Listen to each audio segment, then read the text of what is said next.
which means we should be going live at any second. And once we're streaming on YouTube, I will grab the link from there and I will paste it into our notes so we can share. Well, there we go. Grab the link. Mute that.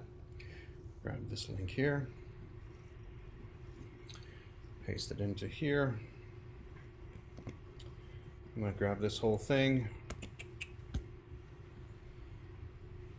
Go ahead and paste it into the chat here just in case you guys want to share it as well. And I will start sharing on Facebook and our LinkedIn pages. And Ben, we are officially live, so it's over to you. Okay, thank you, Jorn. And hello to everybody out there. Thank you for tuning in. This is Virtual Coffee with Ben. My name is Ben Blackman. I am the Director of Development for RIDGE. That's Royal Innovation Design Group, which is a group of innovation consultants based in St. Petersburg, Florida. Before we get started today, I again want to encourage everybody to go to our YouTube page. That's the RIDGE YouTube page, and to our Facebook page to like and share all of the content. You can also schedule a virtual coffee session with me. We can talk about how RIDGE can help your company innovate and strategically plan for the future, which is what this web series is all about. It's all about strategically planning and innovating and helping your employees, creating a strong culture for the future. I'm very excited today to welcome our guest, Kelly Bousman. Kelly is the Senior Vice President of Marketing for AVI-SPL, which is headquartered in nearby Tampa, Florida. I'm also joined by Jorn Appel, the Director of Creativity and Innovation for RIDGE. He's helping to run the show today. Good morning to both of you. Good morning. Kelly, I'd like to go ahead and get started with a general question. For those that are not familiar with AVI-SPL, can you provide us just a little bit of background on the organization? Sure. So AVI-SPL, as you mentioned, is headquartered in Tampa, Florida, but we grew from that starting office around the world. So we are a digital workplace services provider who helps organizations globally improve team collaboration and unlock new business value by providing technology and tools that make work easier. That's great. And what a time to be in that kind of business. Yes. The timing is right. We'll get to that in just a moment. I'm curious how you got involved in the organization. How long have you been with AVI-SPL? Well, that is quite a history, so I won't bore you here, but it was 23 years ago last week that I joined what was then known as Audiovisual Innovations, and the company was going through an important change at the time. That was the moment that the industry was widely adopting the use of video projectors, right? So all of these meeting rooms and classrooms and ways to present had completely changed from slide projectors and overheads to actual video projectors that are somewhat ubiquitous. They're in every office now, and they're even in a lot of homes. So I joined that company in Audiovisual Innovations in 1997 as that was coming to a peak.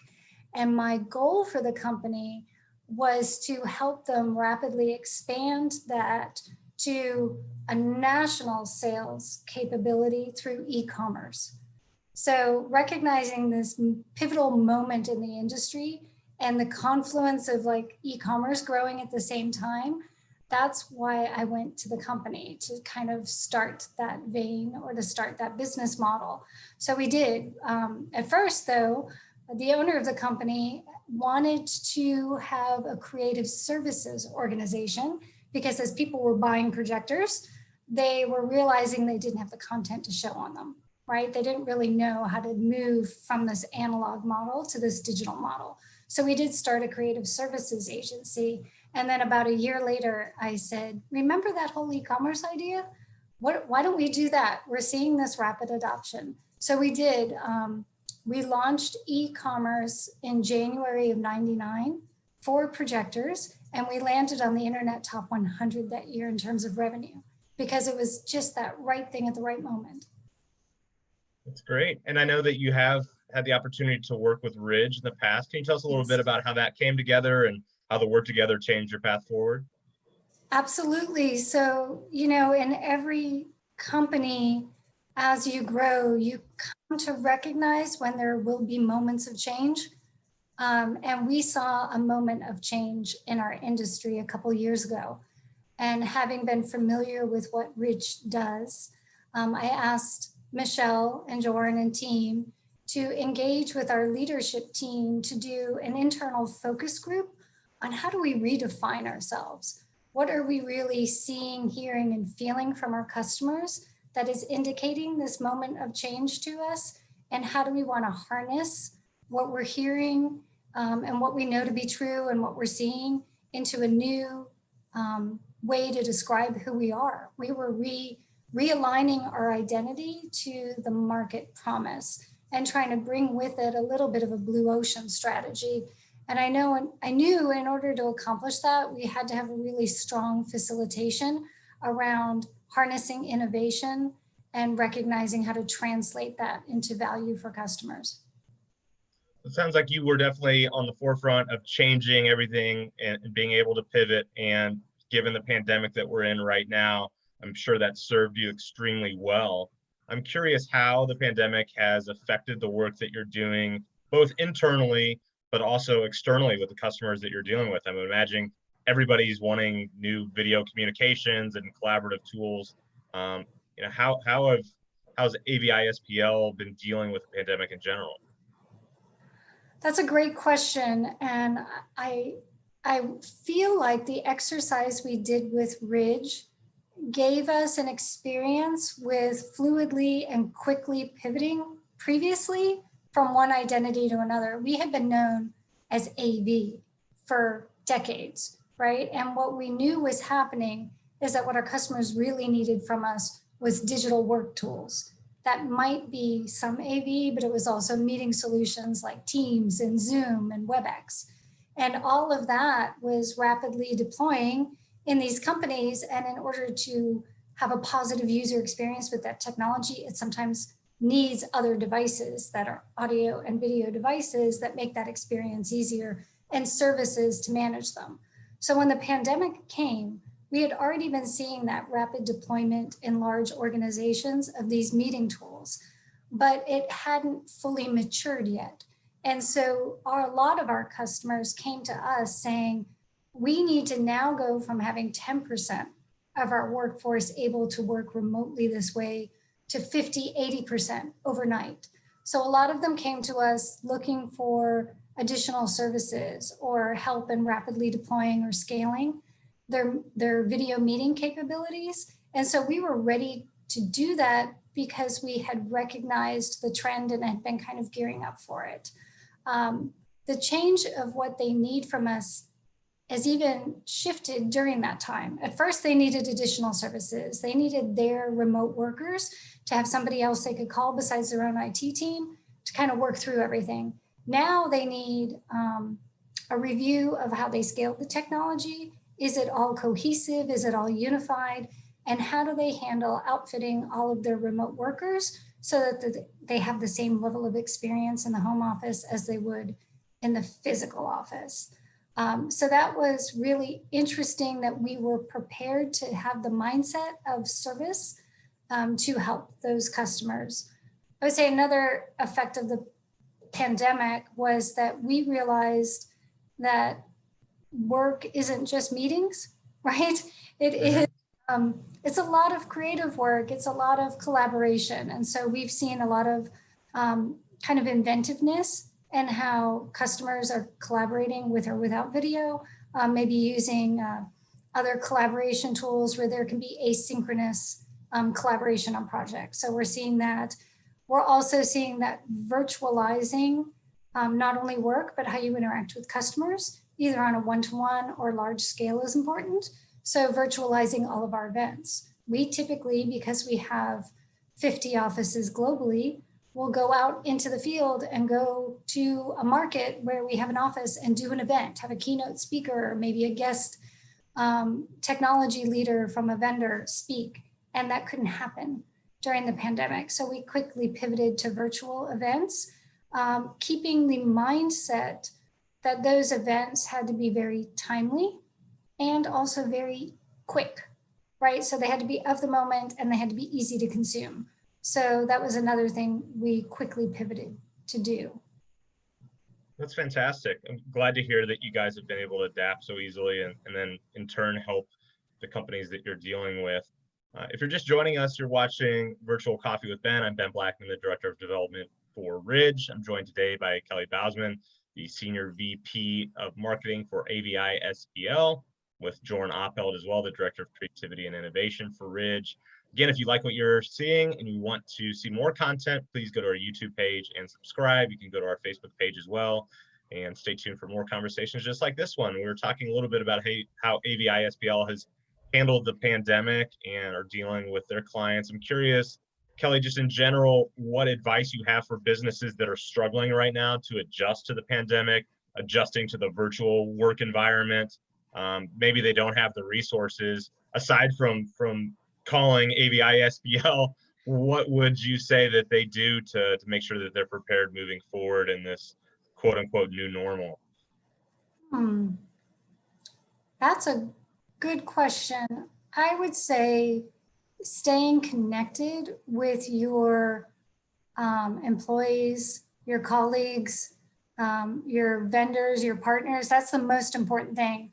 And if you can stay connected in a face-to-face way, that's ideal because you still get that bit of human connection that you're not able to get when we know we're all sitting, maybe shelter in place, or we're sitting at least socially distanced from our coworkers. So we're not having that same sort of meaningful engagement that happens when you can be together. But if you can be face to face, even on calls like this, it doesn't matter what technology you're using. If you can make those face to face connections, it really helps.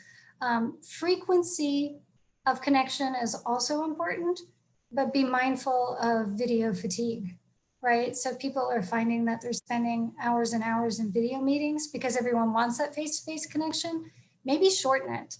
We're doing a lot more kind of stand-up meetings, where we're just coming together when we need to collaborate or decide who is running with what piece of the project, and then give some time for that productivity and then come back when it's needed. So face-to-face, frequent, but not overload. That's great. Now, without giving away any trade secrets about what you guys are working on, I am curious what you see just looking to the back half of 2020 and into 2021 in terms of trends in technology, things that you anticipate coming that could be game changers. Anything that you can share with us? Well, we're certainly watching the rapid adoption of video meetings, right? The pandemic was a trigger that we hope becomes a catalyst for the adoption of face-to-face connection. I mean, gosh, I don't want to misquote it, but the growth of licenses across all vendors from Cisco to Microsoft to Zoom is exponential, right? And really nicely, all of those vendors handled it, the scale, very well. We didn't feel any disruption. So when you look at that exponential adoption of new tools, and then there's kind of an attachment forming to these tools. So we see even when we go back to the workplace, that there's going to be a new comfort level with using these tools to bring teams together and to collaborate. And we see that will continue even in the workplace. And we see that there might even be a new, more hybrid approach to work, where there's probably going to be more opportunity for people to work remotely more often, and that offices are going to be the places you go when you need to get together to make that meaningful connection.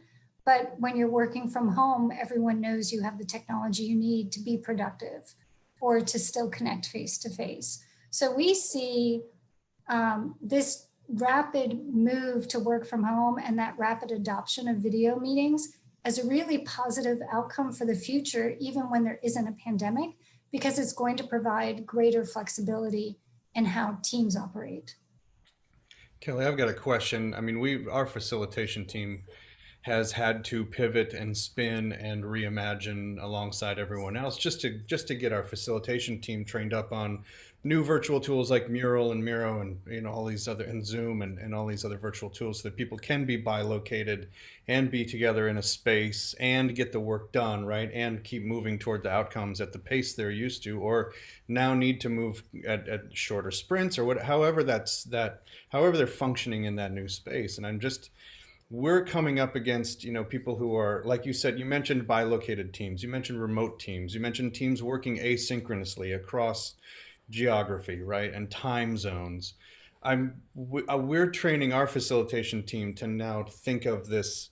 Now we've got this flat kind of Brady Bunch Zoom panel right in front of us all the time with faces, and we're working in Mural, and we're working with sticky notes on virtual walls, just like we're used to in conference rooms, and that's been great, but it's still 2D. I just wonder, and as we train our facilitation team to even though we're working with the limitation of the tools, to keep thinking that we're not in a facilitated space that is the box that our faces are in, right? The facilitation space is the imagination and the minds of the participants that are in this virtual room together. So the consciousness of the team is what's giving shape to that virtual space. I just wonder from a technology standpoint, what is the next 3D environment? Once we get beyond the Brady Bunch, right? Once we get past Zoom, we get on the other side of the bell curve of Zoom, is it virtual reality? Is it holograms? Is it like what's beyond this? That is a great question. And I wish I had that crystal ball. I have experienced some of the different attempts, right? Being able to meet with these vendors. I have seen meeting rooms with holograms in them. It just feels a little, it's hard to connect with a hologram. I think Cisco even brought out the virtual reality headset. I think there may be some benefit. That was a few years ago. Can't even quote how many years ago it was. It wasn't adopted because, again, there is that limitation of the quality of the experience because of bandwidth and video processing. But I think once the quality of that experience can get better, then we can have these virtual realms that teams can drop in and out of. And this is the challenge a lot of customers are having that have engineering teams that are used to being together, used to problem solving just because they walk over to the other person's desk. Right? So I think the holy grail will be when we can have that spontaneous innovation together in a virtual space. And I'm not sure how the technology will be realized. I think virtual reality will have a lot to do with it. But it will be quite interesting when it happens, because that is the challenge. And I think to overcome the challenge of not having virtual reality yet, it really takes a strong facilitation team. Like you put me in the mindset, Joran, when you said, how do I get people who may need to collaborate asynchronously to have a sense of shared consciousness? Yeah. That, a facilitator that pulls people in that way can be really helpful to bridging that gap until we have a new way to do it. Yeah, absolutely. Well, I agree with that statement, but we're biased. So is it going to be 6G we're waiting for, or 7G? Because by the time we get these networks online, then we're competing with the driverless cars and everything else that's happening. So it's it depends on, I think there's going to be multiple networks, right? There's going to be networks that we use. There are some companies that provide private networks. Now, one of our customers, we rapidly helped them deploy a private worldwide internet. So their employees didn't suffer as much from bandwidth constraints as others. Seeing a lot of companies deploying like MiFi devices to kind of help work from home, overcome the fact that there's also children schooling from home. I think what we're going to find is we're going to have multiple networks in the future, 5G, 8G, whatever. That's going to be a certain type of content. And then content will have to run on other networks. Great. I'm just excited for a Jorn hologram whenever that comes. I'm still getting he just got the new ring lighting, so he's coming in crystal clear. So if the next thing is just a hologram and Jorn's in my 3D space, I don't know how I'll be able to handle that, but I'm excited. Princess Leia. It's going to be amazing. That's great. Well, before we go, Kelly, I want to give you the opportunity to tell everyone who's watching, if they're interested in learning more about AVI-SPL, where can they go to learn more about what you and your team are doing? Well, like you, AVI-SPL has a YouTube channel where you can hear from other customers on their experiences with us. You can watch videos that kind of highlight some of the way we approach technology. And then, of course, there's our website, AVISPL.com. Fantastic. Well, I Find me on certainly encourage everybody to go check it out. And I want to thank you again for joining us today. It was very informative. I'm excited to see what you guys do moving forward. And thank you for helping so many companies in such a challenging time. It's great that we're able to connect with each other. I know you guys have played a big part in that. So again, Kelly Bousman, Jorn Oppelt, thank you for joining me today. If you're interested in learning more about Ridge, you can go to our website, which is www.ridge.com. That's RIDG.com. And again, go to our YouTube channel, Facebook page. Until next time, we'll see you out there. Hope everyone's staying safe. Take care. Thanks, Kelly. Thank you. Nice to see you. Bye.